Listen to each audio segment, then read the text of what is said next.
Bizler yaşadığımız şu kısa zaman diliminde meselelerimizi konuşamadığımız için, her birimizin kendi bakış açısını ötekine dayattığı için Afganistan'da uğruna binlerce insanımızı şehit vererek kazandığımız bir devleti kaybettik. Sudan'ı kaybettik.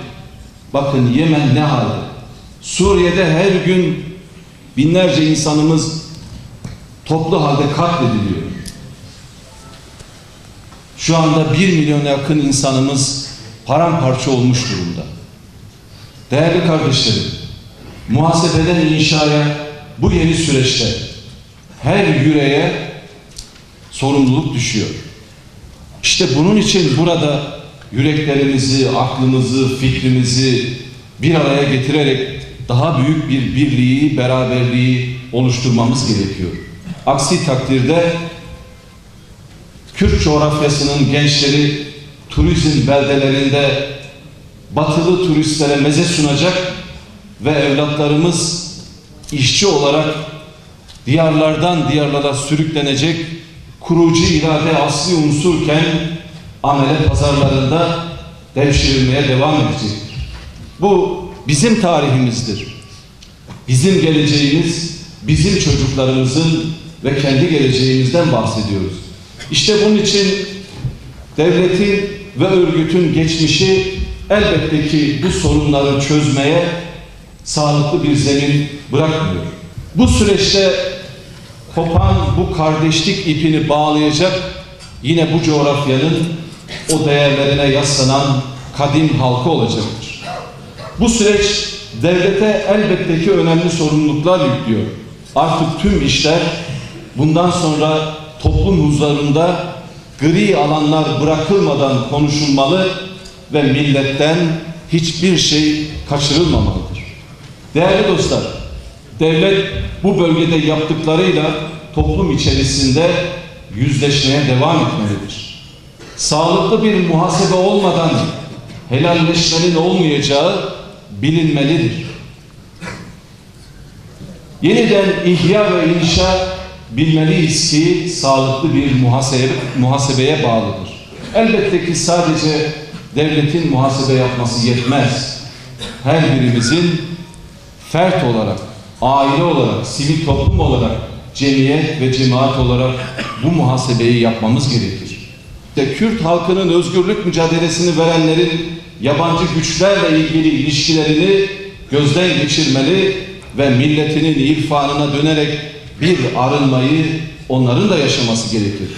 Seküler mantıkla bu topraklarda var olunamadığını ve bu coğrafyanın İslam'la olan 1000 yıllık varoluş sürecinin başka hiçbir genetiği bozuk yaklaşımı bünyesinde uzun süre barındırmadığını bilmemiz gerekir.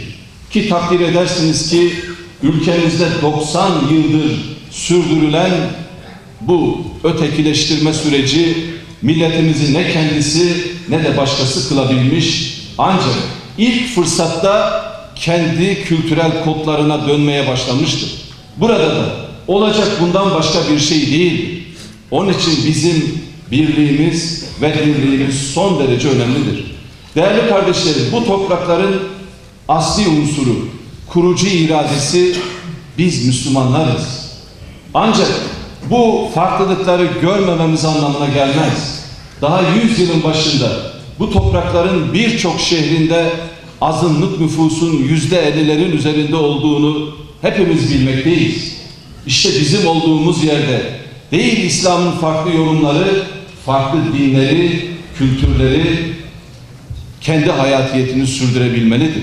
Onun için yeniden o kadim tarihimizde olduğu gibi çok dilli, çok dinli, çok kültürlü medeniyet havzalarını ancak ve ancak bizler kurabiliriz.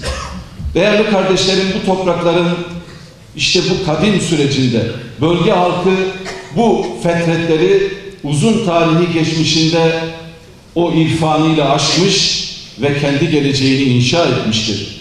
İnsanımızın çözüme dair inancının bu yönü süreçte herkese sorumluluk yüklediğini derin bir idrakle görmemiz gerekir. Bizler Osmanlı Devleti'nin gerileme sürecinde 1699'da Karlofça Antlaşması'yla sorunlarımızı düşmanlarımızla, emperyalistlerle iş tutarak çözme hastalığı maalesef o gün bugün devam etmektedir. Kürt meselesinin, Alevi meselesinin, Ermeni meselesinin çözümü emperyalist başkentler değil, Diyarbakır'dır, Mardin'dir, Van'dır, Gaziantep'tir, İstanbul.